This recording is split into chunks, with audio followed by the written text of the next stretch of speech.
musíme povedať, že sme k tomu pristupovali s obrovským rešpektom, lebo nie sme špecialisti na pamiatky, aj keď manžel končil diplomovou prácou Považský hrad. Ale vlastne vzhľadom na to, tak sme považovali za potrebné vlastne urobiť také širšie kolokvium ľudí, ktorí tomu rozumejú, možno z hľadiska tých analýz a tých vecí, možno trošku viac ako my, aby sme sa snažili do toho vniesť ten architektonický koncept. Môžem povedať, že na začiatku bolo veľké nadšenie, kde sme teda videli veľkú realizáciu v Čechách hrad Helštín, ktorý teda Art Daily vyhodnotil ako veľmi významnú stavbu Česku, ale myslím, že pamiatkový úrad nie je veľmi nadšený tou realizáciou. Ale sme rozdelení. No, takže ako, to bol pre nás taká nejaký veľký vzor, ale jak sa hovorí, že to bolo takéto architektonické nadšenie a potom prišlo to projektové vytriezvenie, keď sme prišli teda na ten hrad a teraz čo s tým. Ale našťastie naozaj sme vlastne našli veľký tím odborníkov od začatím pána riaditeľa múzea, ktorý nám pošepol, že je tu pán Hrčka, že je tu pani Oporovsková a naozaj aj z kraja, ešte tam bola pani Beránová. I Beránová za investične, čiže my sme vlastne robili také spanilé výjazdy na Lichavu pomaly z celého Slovenska, ale my sme z Prešova, kde sme vlastne trávili celý deň tým, že sme ohľadali hrad a špekulovali sme, čo s tým a čo sa vlastne dá zachrániť, čo chceme dosiahnuť a čo sa vlastne dá spraviť.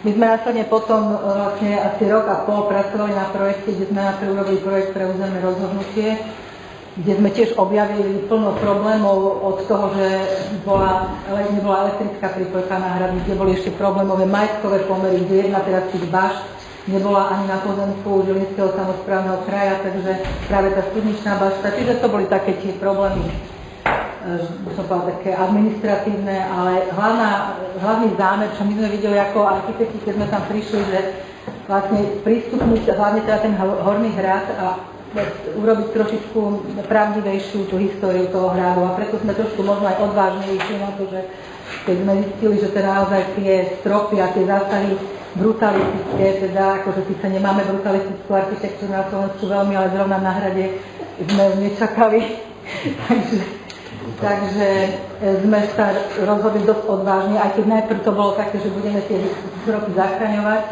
ale nakoniec keď vlastne statici, a teda renomovaní statici, ktorí sa naozaj venujú s pamiatkám, zhodnotili tie stropy, že naozaj sotva nie sú sami, ešte sú prehnuté a my teraz budeme za veľkých peňazí zachraňovať, podopierať a robiť nejaké fejkové oplaštenia, že to naozaj asi nie je celkom to, čo očakávame, takže sme na základe veľkých diskuzí teda sa rozhodli do takej odvážnejšej obnovy toho Severného paláca.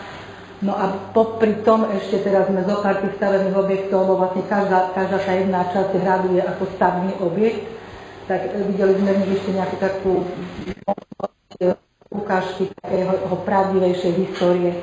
Takže zo pár tých ešte objektov sme sa snažili dostať trošku do iného výrazu.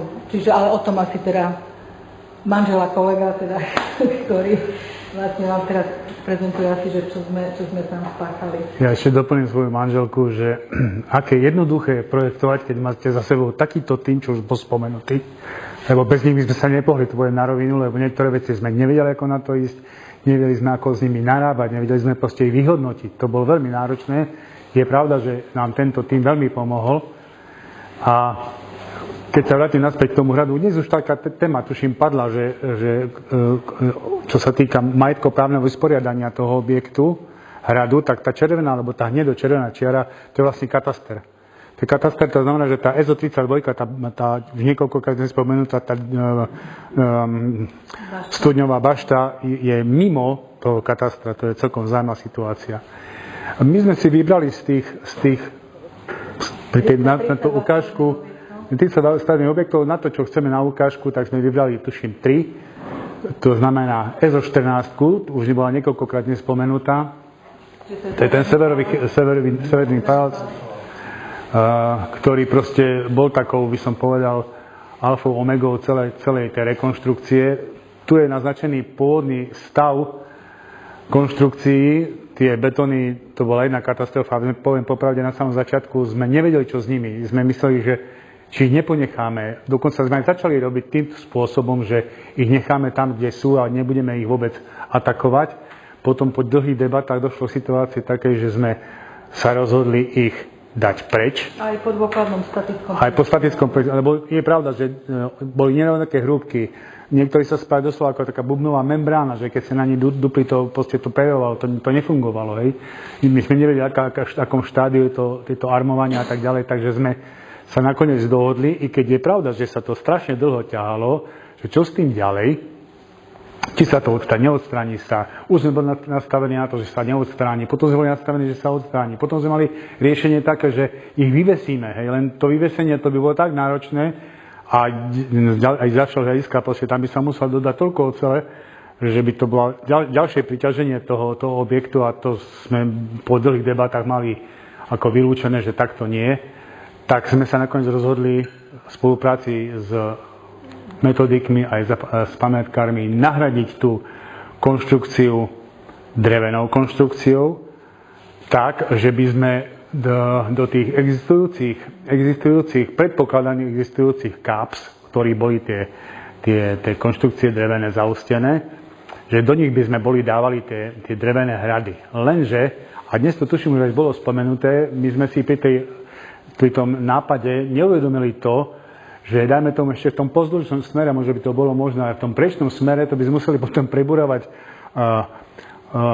múrivo tak, aby sme dokázali zasunúť tú hradu do kapsy a potom ju vysunúť tak, aby sme zaplnili obidve kapsy takým spôsobom.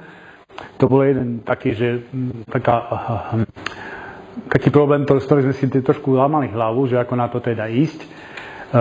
Jedna z vecí bola to, potom bolo to, že pri tom odstránení tých betónových konštrukcií by bolo nutné vybíjať každú jednu tú kapsu toho zhlavia bývalého trámu, čo bolo neskutočne náročné aj fyzicky, ale aj ekonomicky takto robiť. Takže nakoniec, a ďalšia vec ešte bola to, že sme sa obávali toho, že pozdĺž tej šikmej, kde sa to svieti? Ktorým sa to svieti? Aha, tak. Že v tých horných polohách týchto tu, že by mohlo dojsť zamoknutiu tých zhlaví.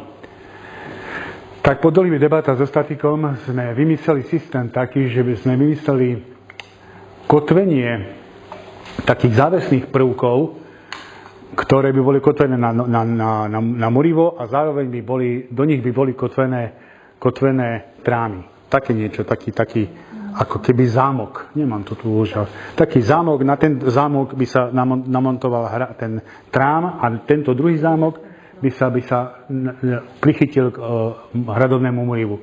Takže vznikol taký zámok, na ten by sme zavesili ten trám a vedľa seba v tom istom delení, ako to teraz je, by sa urobila náhrada toho dreveného trámu, dreveného stropu, náhradu betónového stropu tým novým dreveným stropom. To, čo pýtali, že tá situácia je taká, tam ten prechod, o toto šlo tu, že vyzeralo tak, že tá výška, ktorú ste sa vypýtali, táto tu výška nad tým posledným podlaží, tam je ten krb, že to proste je nízke. Podľa tých umiestnenia tých zhlaví, tých dier, vychádza to, že tu boli nejaké schodíky a vystupovalo sa do tej miestnosti, že zrejme tá výška bola len málo odlišná od tej, čo sme navrhli teraz my. V spodnej časti, úplne na samom spodku, je ponechaný ten strop betónový, zatiaľ je ponechaný. Tak, že sa proste možným riešením by bolo to, že by sa tam, keď zoberiem naspäť ten priečný rez, že by sa tá klemba doplnila, takže ponecháme ten betónový strop a tá klemba sa doplní ku tomu betónovému stropu, tým pádom vlastne ostane tá pôvodná úroveň, táto ostane tak, ako bola. Je to ešte na zváženie, je aj na zváženie to, či proste budeme sa venovať fakt domurovaniu tej klemby, je to obrovská masa materiálu a tak ďalej, či to nebudeme nejakým spôsobom iným ešte riešiť, ale zatiaľ sme to ešte neuzatvorili. Takže náhrada betónových stropov, veľký problém. musím povedať, že zatiaľ to chlapci z obnovy zvládajú skvelé, tu ich musím pochváliť, ja som na poslednom kontrolnom dni tam bol pozrieť a myslím si, že sa s tým veľmi pekne vysporiadali. Takže dúfajme, že to dopadne dobre. Čo je jedna z takých zásadných vecí, my sme sa snažili pri tom celom riešení neatakovať ten objekt tak, aby boli tam viditeľné zmeny z hľadiska exteriéru. Z hľadiska novotvarov. Novotvarov. Nechceli sme tam dávať žiadny betón, všetky sme chceli prvky dávať reverzibilné, to znamená, že boli demontovateľné a tak ďalej. Ja keď sa vrátim na samý začiatok tej situácie, vložili sme tam schodisko, ktoré je vlastne mierne schované v takom ako keby tom historickom zálivčeku. Potom máme ďalšie prístupové schodisko v bašte, ktoré je v tejto časti. To znamená, že my z vonkajšej strany vidíme stále len tú historickú kulisu, ktorá nie je atakovaná žiadnymi prístavbami, žiadnymi novotvarmi, maximálne nejakými schodiskami, ktoré sú v tejto polohe, ale už sme to nevedeli iným spôsobom akože zrealizovať. Takže snaha bola urobiť z tej ruínu, romantickú ruínu tak, bez toho, aby boli minimalizované vnemy nových konštrukcií. Takže aj preto to umiestnenie toho schodiska v tej časti, ak som naznačil, tejto krajiny. Počkajte, takto, hej. To vertikálne schodisko, do ktorého sa dostávame vlastne z úrovne tejto, na túto úroveň ideme z nádvoria ideme schodiskom tu sa dostávame na to prvé nadzemné podlažie, v našom prípade vlastne dvojka, a kruhovým schodiskom s jednou centrálnou rúrou sa dostávame do jednotlivých podlaží. Dokonca sme si dovolili urobiť i to, že do tej finálnej polohe sme urobili ako keby vyhliadku, ale tá zase nevytrča nad hranu toho nechcem nazvať to atikové muriva, ale nevytrča to nad hranu toho muriva, ktoré ostane zachované. Na všetkých rovných plochách, ktoré sme zastrešovali, aj v tomto prípade, sme sa snažili urobiť čo najjednoduchšiu konštrukciu. Boli by sme veľmi radi, keby sa podarilo to zrealizovať tak, že tam budú zelené strechy, ktoré budú, v tomto prípade nie na tých spodných úrovniach bude vnímané aj na tej hruňadieho veži, aj na hranovej veži budú vnímané tie strešné konštrukcie tak, že tu budú zelené plochy. Tady konkrétne v tom paláci máte tú sochu ako rovnú. No, ona je v miernom sklone, ale je rovná v podstate, hej. Myslíte toto? Nie. To je zelená strecha. Je fólia a zelená strecha. Tie okrajové polohy sú zasypané štrkom a celé bude akože zelená strecha, ktorá proste bude pôsobiť, myslím, že porado celkom fajn. Išlo o to, aby vlastne z toho horného pohľadu boli vnímané tie ruiny tak, lebo keď sme tam dali nejakú inú krytinu, ona by vlastne pretlačila ten pohľad. Nechceli sme pretlačať. Vlastne aj z toho horného pohľadu vyzeralo stále ako tá ruína. A tá výškovie vlastne je najvyšší bod. Tady z toho, jak máte to schodiště vyústění, tak odtamtud se dá podívat do toho. Áno, tam je, to je najvyšší. To bude najvyšší bod. Áno, najvyšší bod. Najvyšší bod na hrade, ale zase nechceli sme pretrčať cez tú finálnu úroveň toho muriva, takže sme to urobiť nižšie. Áno, presne, kvôli tomu, že stále ten... Tak aby sa nepozerala proste na nejakú plechovú strechu. Čo je ešte dôležité, tak vlastne tento objekt dostane aj normálne elektrifikáciu, osvetlenie teda, čiže bude z neho expozičný priestor. Takže toto je taký veľký prínos, čo veríme, že sa teda podarí. Tiež to nebolo jednoduché, lebo vlastne elektrická prípojka na hrade nebola vôbec, čiže tá sa musela vybudovať úplne z dediny, bolo to veľmi náročné, čiže už len to vysporiadať pozemky, aby sa vôbec mohla elektrická prípojka postaviť, bol problém, lebo to sú lesy SR a to je proste štát v štáte, takže tam sa za našej éry asi 5 riaditeľov vymenilo, takže to pán Přibyl chudák im riešil, kým jednať vôbec a ako jednať, takže už hrozilo, že naťahne kábel sám. Áno. No a to ešte... Můžete to zdivu nad tou střechou, tam teda zůstává jako klasická jako zřízení na to obrané patro je bez. Toto myslíte, áno. To je ten systém, ktorý teda sme tú informáciu dostali, že teda to zastrešenie tou nejakou ruinálnou podobou tej atiky a s tým vlastne zeleným povrchom je to, čo vlastne sa používa na celom hrade. Takže to asi zrejme, neviem, máte to vlastne Ono bolo aj pôvodná trajka, išla potiaľ, nešla vlastne až na tú. A týka aj kryla vlastne to. Áno, áno. Áno, ale po 8. to bolo cestu od križáky. A súčasná koruna, ktorá je rovná zarovnaná, sa vlastne rozhodí, aby viac korešpondovala vlastne s tými automatickými. Nedvíjame to vyššie, skôr uberáme. Tak. Hej, my sme boli vystrihaní tým Helštínom, že nie, že si dovolíte také, že ako na Helštíne, že urobíte rovné tieto. My samozrejme naše ambície architektonické sme si povedali, a prečo nie, no ale potom sme boli usmernení spôsobom veľmi, myslím, príjemným, že tak toto nerobte a my sme to potom aj postupne prijali, samozrejme. Asi tak. Takže toto je ten priečný rez, to je taký rozhodujúci v tom objekte. Tu sú jednotlivé podlažia, to len tak prebehnem. Tiež sme hľadali formu toho schodiska, lebo v podstate to ani nie je bašta, to je súčasť. To je trak paláca. Tak, palác, áno, ale... Nebol s tými stropmi, čiže bol od začiatku, kedy sme začali robiť vlastne voľný, takže do neho sme vložili to schodisko. Čiže není vnímaný do žiadnej polohy inej, len až keď tam ten návštevník, on vlastne príde z nádvoria do prvého podlažia a potom vlastne sa dostane do toho schodiska. Lebo to schodisko pôvodne bolo vlastne na tej časti toho východného paláca, na tej stene, ako keby exteriérové, čiže nejaké paláce. To predpokladá sa, že to tam bolo. Že tam bolo. No, takže jednotlivé podlažia. A nejaký pohled na ty artíže okruguje, na tú stranu, kde tam som videla v tom podlaží, tam máte pojití těch artížů. Toto myslíte? No to sme, ale to už bolo tu dneska prezentované. Ešte neprebieha, nie. S tými ľavými archívmi prebieha ten výťah teraz a vstupuje sa do objektu. Ja som si plánu, jak to má do budúcna vypadať. Ale to už bolo tu dnes prezentované, myslím, že... Áno. Nie, v reze to nemáš. Asi nemáme tento pohľad. Z rezu len trošku. No, toto myslíte aj toto, hej. To je ono. Hej. Oni aj tam mierali tie obrovské, že otvory, tak my sme prijali tú teóriu, že na základe analógií sa to uzavrie. Ten centrálny otvor v mieste, kde bolo to okno, sa urobí taký jemne zhrubatý okraj, aby to nebolo definované, že tento a s miernym ustúpením je tam vložená drevená náznaková konstrukcia, ale drevená. Ale hrubohmotné členenie, že okno zo stredovým, čo je ako tak akože na základe analógií, že niečo takéto.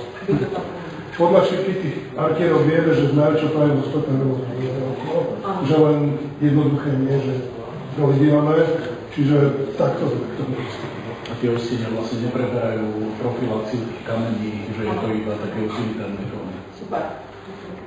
Je pravda, že páni nám veľmi pomohli, čo sa týka tých okenných otvorov, lebo na tej dostavbe, čo padla, potom sa tých 70. rokov dostávala, tak tam boli tie otvory úplne halabala urobené, bez nejakej logiky, bez nejakého, by som povedal, ani výškového, šírkového rozmedzia, tak tam nám bol veľmi nevedeli sme si s tým poradiť proste ako na to, ale nakoniec myslím, že dopadlo dobre a verím, že aj ten finálne, že bude výborné.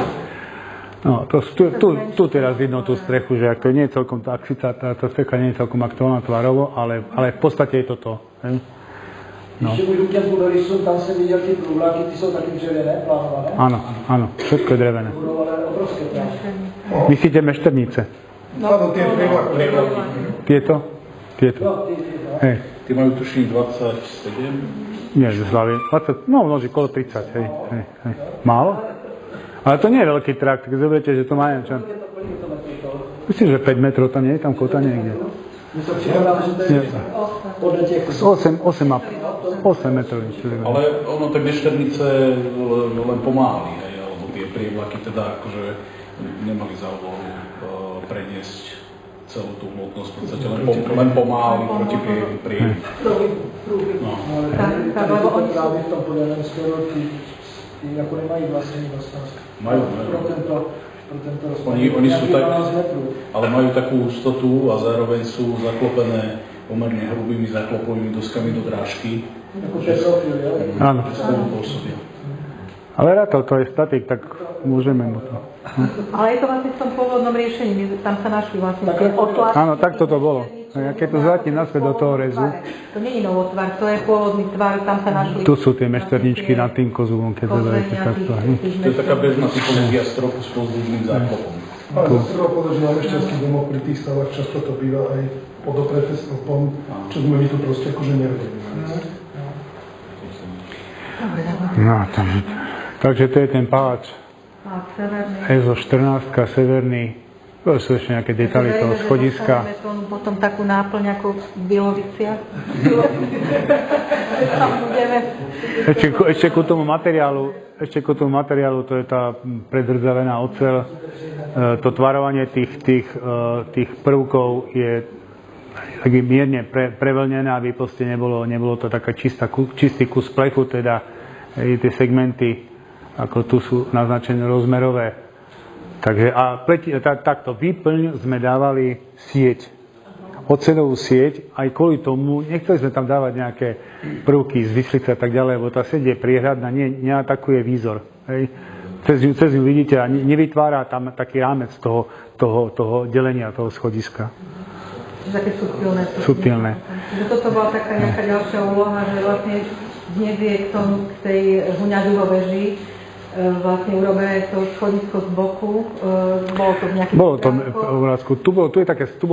Teraz je ešte schodisko, s ktorým sme dosť bojovali, že sa nepozdala jeho poloha. My sme skôr zvolili to, a to je EZ-18, ktorú vám chceme ešte ukázať. Riešili, že vlastne aký bol pohyb na tom hrade, či teda obranných, nejakých obrancov, alebo proste, tak vlastne my sme sa vrátili ako keby v nejakej predpokladanom spôsobe prepojenia tej Huňaďuho veže, ktorá určite nebola takto, že z nádvoria, ale bola vlastne z tej hornej úrovne hradu, a to sme sa vlastne teraz snažili dostať do obnovy, čiže toto je taká tiež väčší zásah do tej obnovy. My sme to schodisko, čo tu bolo umiestnené, čo bolo umiestnené tu, my sme ho zrušili a myslíme si, že pohyb by mal byť skôr takto.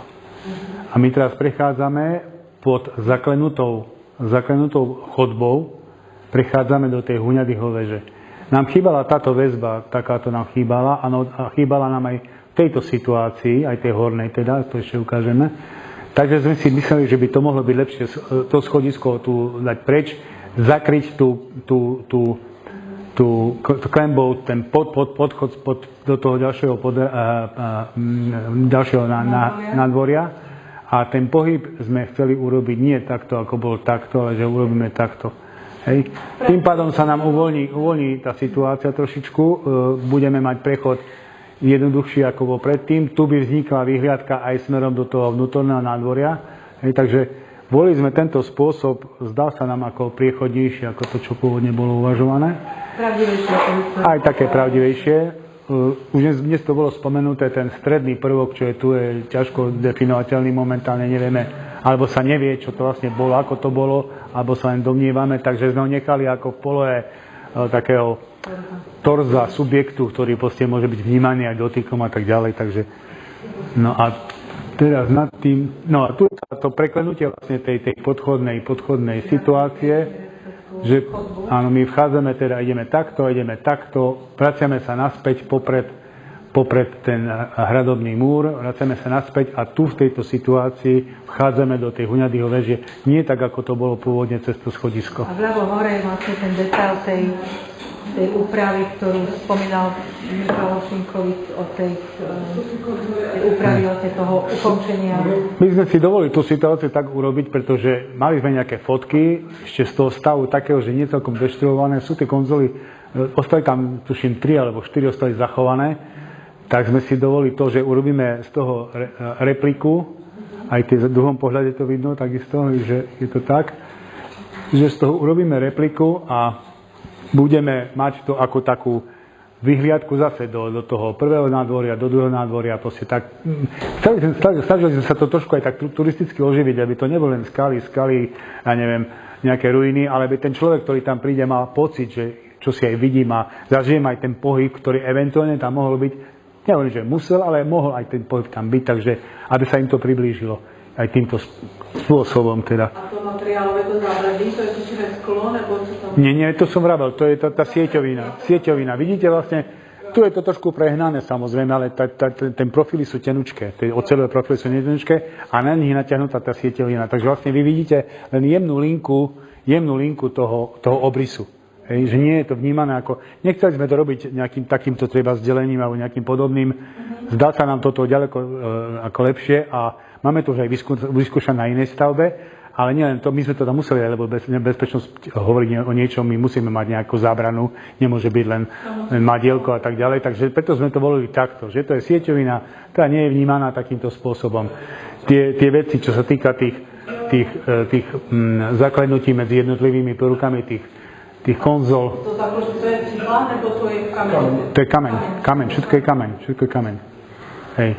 Tu už sú nejaké... Všetko, hej, boli už aj predstavené, myslím, že veľmi pekne sa podarili. Oni sú skoro všetky, väčšinou sú zachované tie nožné časti v múre. A nikdy došlo k odlomeniu tej vonkajšej časti, ale to samotné telo sa v hmote väčšinou je. Hej. No, takže toto je pohľad vlastne z prvého nádvoria. Myslím, že celkom taký zaujímavý počin, tá vyhliadka proste pre ľudí. Tuto máme prístup, tuto je prístup teda z toho horného hradu, to by som mal na situáciu ešte ukázať, že vlastne prichádzame tam, ja to trošku vrátim, prepáčte. Aha. Má som tam situáciu? Tu. Že vlastne my sa dostaneme sa na ten horný hrad, dovnútra, tu je tá baštička, v ktorej je zase umiestnené kruhové schodisko a to kruhové schodisko, to je môžem ako detail z toho, funguje asi tak, že vlastne vy vyjdete otvorom, zatočíte sa a vyjdete na túto pavlač. Ešte raz sa zatočíte a vyjdete na polohu SO16. Hej, že vlastne sú tam 3 úrovne. 4. Spodok, nástup na tú ochodzu, hej, a odtiaľto zase nad SO16. Takže sme vlastne jedným krytým schodiskom, ktoré je schované v hmote tej hradieb, ale ak vám povedať toho objemu, nevidno ho. Stále ostávame v pohľade tak, že tejto konštrukcii nevidíme, len vôjdeme a toto všetko sa deje vo vnútri. Ale kryté len pohľadom, ináč je to vlastne v rámci tej ruiny. Hej. Je to odokryté, samozrejme. No a my sme chceli dosiahnuť ten pohyb, že keď vyleziem cez to schodisko, že ten pohyb dostanem tu, takto. Chci jenom zeptat, když po té oboustraném ochozu dojdete k té Huňádyho věži, k té bráně, tak tam bylo původně přes nároží jako vstupní otvor do jejího podlaží. Myslíme si... Nie. To je presne bod, že tam sú dve obvodové steny úplne Tam bylo právě vidět, že to je... To je nové. Hej. Ne, takže vy nedovážujete, že všude průchozí, tam se vlastně... Áno, hovoríte o tomto prechode, hovoríte takto, hej. My sme ako uvažovali nad tým, ale tým pánom, že to je nová konštrukcia, nové hmoty a tak ďalej, to si nedovolím povedať zo svojej polohy, že by sme toto urobili.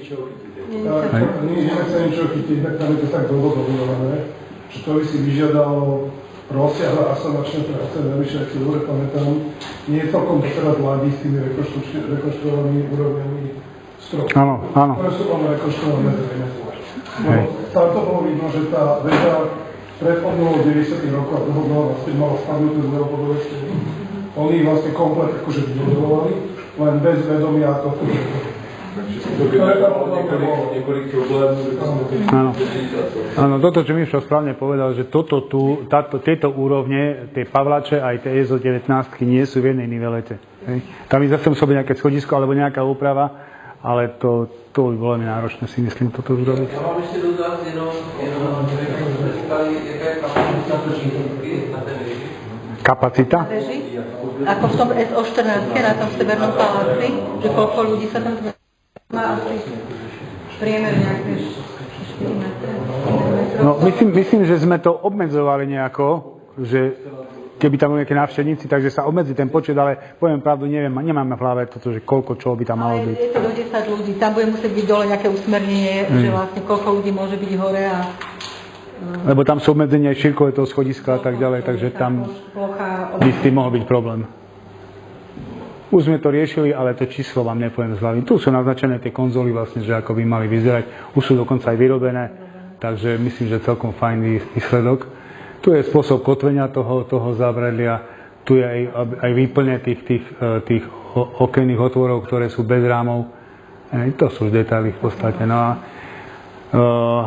Ďalším a možno posledným tým zaujímavým prvkom, čo sme vybrali, je tá hranolová väža. Ona tu zase bola už dnes spomenutá niekoľkokrát. Pôvodné riešenie tej hranolovej väže, to je pôvodný stav. Pôvodné riešenie tej hranolovej väže bolo tak, že to je zameraný stav. Bol tam takýto, to v žltom, to je ten násyp, ktorý tam bol, my sme ho navrhli odobrať, lenže tým, že to je vlastne voľne otvorený priestor, museli sme tam urobiť nejaké drenážne a neprepustné vrstvy. No a keď sa do toho pustili do odstraňovania tej hmoty, ktorá tam bola, na to, aby sme toto mohli zrealizovať, to znamená, že sme mohli zrealizovať tieto veci, hej, tak sa zistilo to, že sme na úrovni toho historického nálezu, ktorý niektorí nazvali, že to je, jak to povedal, že kuchyňa, ale nemyslím tak, že svojím významom, že to má proste taký význam, že to je nejaký nález 10 ročia či viac. Takže prvé riešenie bolo takéto, tie úrovne boli úplne ináč, ako sú teraz, hej, toto je úroveň terajšia, nie, to je tá, čo bola pôvodne navrhovaná, toto takisto, to je z rôznych pohľadov, no a to je vlastne finálna nálezová skutková podstata. Zásluhou zase dodateľskej firmy sa to zakrylo, lebo nejak nie sú sily na to, aby sa nejak vyriešilo to zakrytie finálne. Veľmi zaujímavý nález. Dostali sme úlohu ako projektanti venovať sa tomu, ako ten nález, to je zase fotka z dronu, ako to vyzerá z hora, ako sa k tomu zachovať. Boli sme, títo naši kolegovia z KPU nám doporučili, že ak chceme dávať tam nejakú podperu alebo čosi také, tak jediná poloha bola táto tu, v tej polohe mohli sme použiť jediný podporný prvok. Tak nás napadlo to, že keď taká situácia, tak urobíme to, že vlastne my prekryjeme na úrovni tej najvyššej možnej, prekryjeme celú plochu takým rastrom oceľových valcovaných prvkov, ktoré by boli uložené hlavne na obvodových múrivách, ktoré z 2/3, minimálne odtiaľto, z 2/3 sú nanovo murované ešte v tej nešťastnej rekonštrukcii. Takže si dovolili to položiť na to. V strednej časti sme opreli to na ten stĺp, ktorý by tam mohol byť. Snažil som sa robiť rozteče tak, my sme to s pani Oporovskou našli tak, že tam sú nejaké rozteče, tam sú nejaké otvory pôvodných stropných trámov, ale oni boli v takej výške, že keby sme to chceli dodržať, tak by sme trčali zase to, čo som už niekoľkokrát povedal, že by sme trčali nad úroveň existujúcich hradieb. A to sme nechceli. Toto je tá niveleta najspodnejšia, vchádzalo by sa po takom oceľovom schodisku, tak ako máme použité inde, s nejakou takou nad tým nálezom uloženou lávkou, hej, so zábradlím, že vy vojdete na lávku a pozeráte sa z tej lávky do tých nálezových poloh, tak aby sme neatakovali ten historický nález. Nad tým by bola zelená strecha. Zase ten problém bol v tom, že ako sa vysporiadať s tým, že... Prosím, mám z toho RS. Ako sa vysporiadať s tou situáciou, počkajte, tu sme. Ako sa vysporiadať s tou situáciou, aby sme neatakovali ten pohľad, teraz z doliny vonkajší, hej, a zároveň, aby sme nejakým spôsobom mali tam spád, ktorý je nutný z hľadiska konštrukcií, a zároveň tu sme chceli využiť existujúci otvor, ktorý momentálne ešte nemáme presne zadefinovaný, ale on tam je, hej, ešte sa z nič nedialo. Takže sme si dovolili urobiť to, že by sme to boli fixovali cez tie prvky do tých otvorov, ktoré tam sú, tie zhlavia bývalých trámov. V tejto časti by sme to podoprali asi polmetrovým nadmurovaním a celé by sme prekryli takou priehradovou konštrukciou, nie priehradovou. To je proste valcované profily ukradané na seba a aby sa zvýšila tá nosnosť celej konštrukcie. Podchodná výška vlastne by tam bola nejakých 2,60 alebo 2,90, čo je dostatočné na to, čo chceme. Zase zelená strecha a aby sme teraz to vidno, dokonca ešte na takto, aby som zabudol na to. V tej časti vidno, že je tam ešte aj taký výlez, to si vyžiadali zástupcovia Žilinského samosprávneho kraja, že by sme na to urobili aj takú vyhliadku, lebo odtiaľ je fakt pekná vyhliadka do doliny.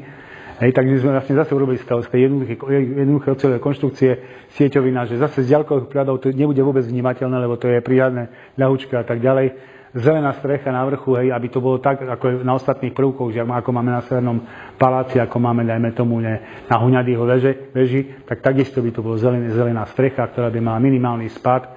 A zásadná vec, čo bola, čo sme aj chceli, aby sme netrčali, teraz to vidno aj z iného pohľadu, tej výškovej úrovne, ako to teda je. V tejto polohe je tam to okienko, no teraz nevidno, lebo je tam konštrukcia, ale tu je to okienko, čo sa obávali, že tam nebude dostatočne vidno, nebude to, neviem, prevetrované a tak ďalej. Zrejme tam bude musieť byť nejaké umelé osvetlenie počas expozícií, ale toto je aj prevetranie, aj je to proste primárne prirodzené svetlo. Takže vlastne my z toho terénu, ktorý zatiaľ ešte zás nie celkom určený, lebo je v stave, akom je, sa dostaneme na tú prehádkovú lávku, ktorá je v tomto pozdĺžnom smere. Z tej lávky pozeráme do tých nálezových polôch. Zase na poschodie a ideme treba na tú terasu a chceme pozerať do tej diaľky. Zatiaľ je to len v forme štúdia. Je to zatiaľ len štúdia. Otázka je, že nie je to súčasťou tohto projektu, ktorý sa realizuje, tak uvidíme, ako sa s tým vysporiadať, či to ešte v procese zadá, aby sa to ukončilo aj projektom a teda aj realizáciou následnou. Takže tuto vidno tým miernym nadmurovaním tých pol metra, že do toho múry vlastne dostaneme to, že vlastne my tú liniveletu, ona bude mierne zvlnená, samozrejme, to teraz nevidno celkom, tak ona bude mierne zvlnená, zase bude krytá tým klasickým celohradovým riešením tej vegetačného pokryvu, ale nebude trčať pri pohľade zhora, nebude trčať nad rámec tej hmoty, tej hranulovej bašty. Já mám jenom dotaz, ty nálezové okolnosti nebo ty nálezové věci, co byste měli prezentovat, spočívají v čem? Je tam to přístojné nějaké topeniště, nebo že to je kuchyň, nebo že to je pekárna? Je to na základě čeho? Tam je architekt, že komplet asi do výšky meter je deliace vlastne vnútorné morivo toho interiéru, sú tam priečky, zvyšky meter, zvyšky okien, podlahy. Na veľa percentách plochy podlažba a vlastne korpus alebo spodok takej veľkej tej PC chlebovej sú náberom kleby.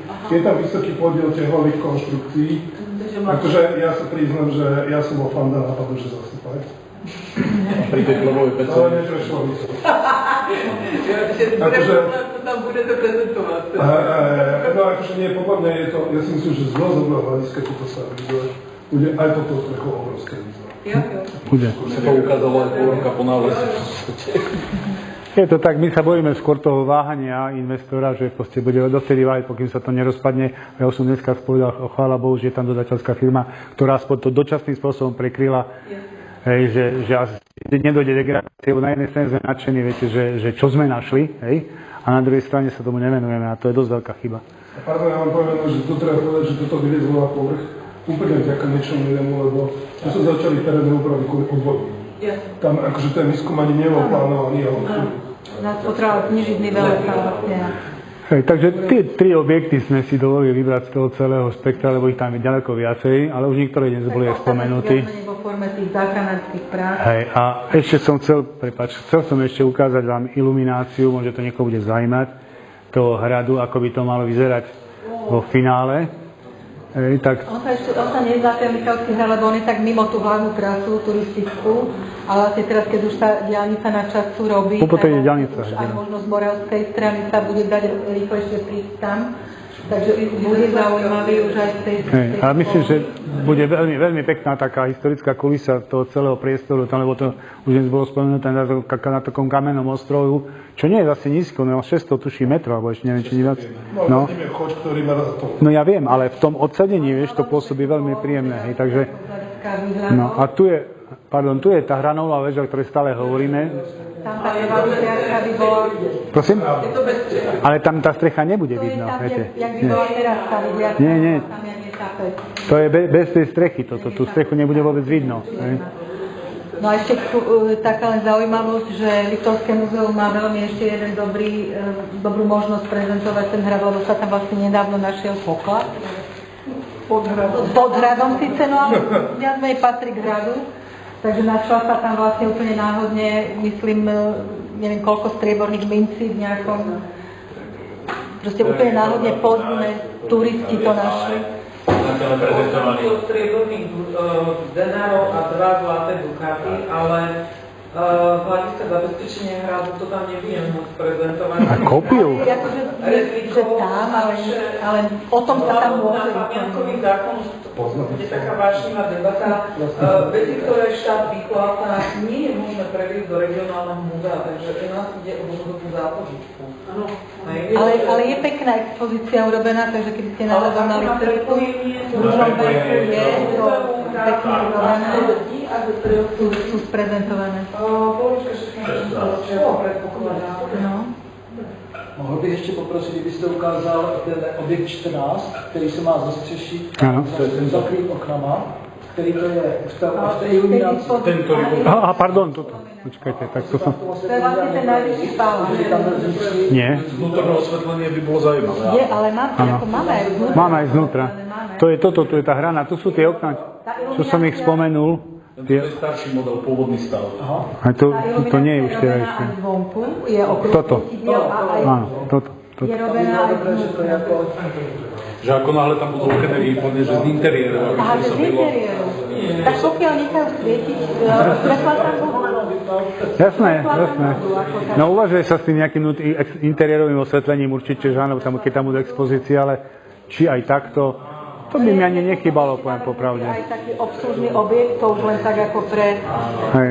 Tu v tejto polohe by mal byť, lebo ja som chcel na samom začiatku povedať to, že máme jeden handicap. Vy tu máte krásny ten návštevnícky, jak to nazvať, priestor a my ho nikde nemáme. My sme síce tu dali do tejto polohy taký ako... V takom rozsahu, ako je tu. A že či by sa nemohlo s takým niečím uvažovať, dajme tomu aj v tejto polohe, kde si bude chodať vyležať, alebo potom niekde často vyčleniť tu na tom paláci a prečo nie? Prístup, len tam nemáme také niečo, ani priestor na také niečo nie je. Je tam aj predajníctvo, kajaky, Hej. čo petinové tento priestor. A tým pádem to tam všetko vyřeší na jednotlivých podlaží. Dobrý nápad, len požičajte peniaze. Tak my ešte len na záver, že veríme teda, že firma Obnova, ktorá vlastne, pán Hrčka, keďže vlastne ten hrad ho sprevádza už niekoľko, neviem, či už sú to desiatky rokov, skoro už, a teraz ho vlastne aj realizuje jeho firma, tak dúfajme, že to zvládnu a že teda o rok a pol, či koľko, budeme už úplne nepáze. A my mu držíme palce. Sakramentský termín, takže veríme, že to dopadne tak, ako plánuje projekt a dokáže teda realizovať. Takže to asi všetko. Ďakujeme.